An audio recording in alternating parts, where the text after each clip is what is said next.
Autoline Daily is brought to you by Bridgestone, passion for excellence, and by Dow Automotive Systems, innovations for clean powertrain solutions. This is Autoline Daily for the 8th of April, 2011, and now the news. And here's some unexpected news. New car sales in the United States last month were higher than they were in China.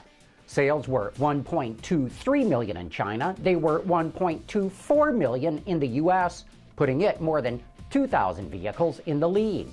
How can that be possible? Because when China typically reports sales, it throws in everything. Delivery vans, medium-duty trucks, buses, and semis. But when you compare what the industry calls light vehicles, that is passenger cars and light trucks, then the U.S. and China are about even Steven. But while U.S. sales are strong right now, it's only a matter of time that China, with 4 times the population of the U.S., is going to take the lead.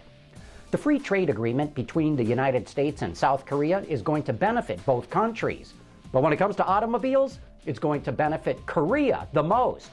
The U.S. International Trade Commission estimates that exports of American cars and car parts will jump 54%, and that's going to be worth another $194 million.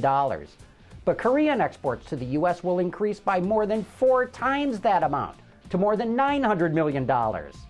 You know, even though the U.S. government is constantly trying to establish free trade pacts with other countries, GM, Ford, and Chrysler do not do a very good job of exporting cars from the United States to markets overseas. Japanese automakers seem to be having a hard time figuring out just how much their production will be disrupted by last month's earthquake, or for how long. We asked John Mendel, the Executive Vice President of American Honda, about the situation.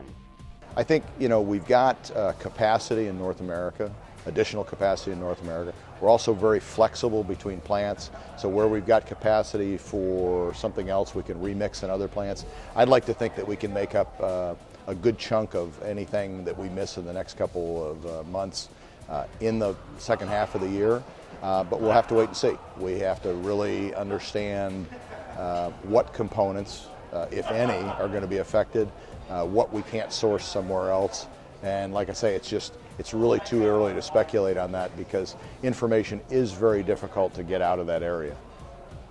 By the way, John Mendel was speaking at the introduction of the new Honda Civic, and we'll have more on that car when the embargo comes off next week.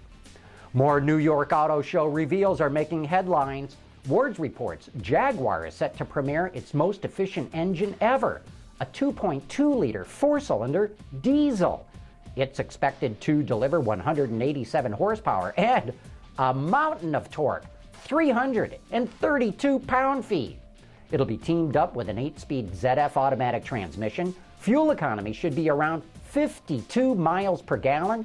That's about 4.5 liters per 100 kilometers. But the big cat car maker doesn't say which vehicle delivers those figures. Boosting efficiency, the engine features an intelligent stop-start system that reportedly responds a whole lot faster than other systems on the market. And in related news, the Detroit Free Press reports Jeep may once again offer diesel engines. The brand could make them available on some models within 3 years. This would be an all-around win. The improved fuel economy is great for customers' wallets and the company's cafe, plus low-end torque is great for off-roading. And in related news, Jeep showed off a host of modified vehicles it's built for the annual Easter Safari out in Moab, Utah. Some of the motorized models, yeah, that's a new verb, include a special Wrangler called the Pork Chop that features extensive weight savings, a Compass with upgraded suspension and wheels, plus a special version of the Ram Runner. Altogether, 7 modified vehicles were displayed ahead of the Easter Safari, which starts next week. And you can hit the link in today's show notes on our website, AutolineDetroit.tv, to find out more.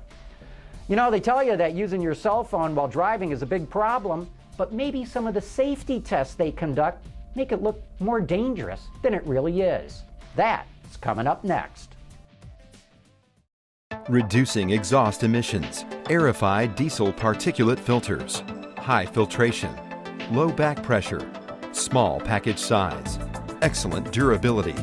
DowAerify.com. The topic on Autoline Detroit this week is all about distracted driving. It turns out that using your cell phone is dangerous, but mostly that involves just picking it up and dialing. Talking on the phone doesn't seem to be that bad. Louis Chiarina is one of Ford's top safety experts in this area. Very interesting naturalistic driving study was recently published by the US DOT. And one of the things that they did was they looked at data that was collected with video and kinematic information while people were driving. And what they found was that if you look at the relative risk of being engaged in any kind of cell phone activity, so you just call it cell phone, yes or no, as compared to just driving, there was an elevated risk. But then they did something interesting. They looked at the subtasks. They looked at the reaching for the phone, the dialing the phone, the picking up the phone, and separated out the talking, listening. And out in the world, it was those visual manual tasks that took your eyes away from the road scene that contributed to crash or near crash involvement. The listening, talking part didn't. And one of the things that's kind of interesting about the largely academic work that's been done looking at cell phone conversations, the conversations are artificial, mental puzzles. I asked you a question about, tell me a time when you almost died. I ask you to give me a detailed description of your house.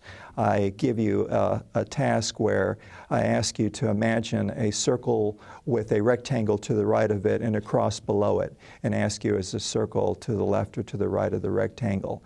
Things of that nature which really load up a person's cognition. And how that relates to real-world driving is not fully determined, but it does appear to be a lot harder. And in the few studies where people were asked, how did what we asked you to do compare to your normal conversations? Very few said, oh yeah, it's that hard all the time. You can catch that entire episode about distracted driving on Autoline Detroit on our website right now, or check your local listings for your public television station. Autoline is now seen throughout the United States and Canada. Before we go today, a quick programming note. Roundabout is off this week, but the crew invites you to enjoy a classic episode with Dick DeBartolo from Mad Magazine. That's available on AutolineDetroit.tv right now, and that is today's report on the top news in the global automotive industry. Thanks for watching. We'll see you Monday.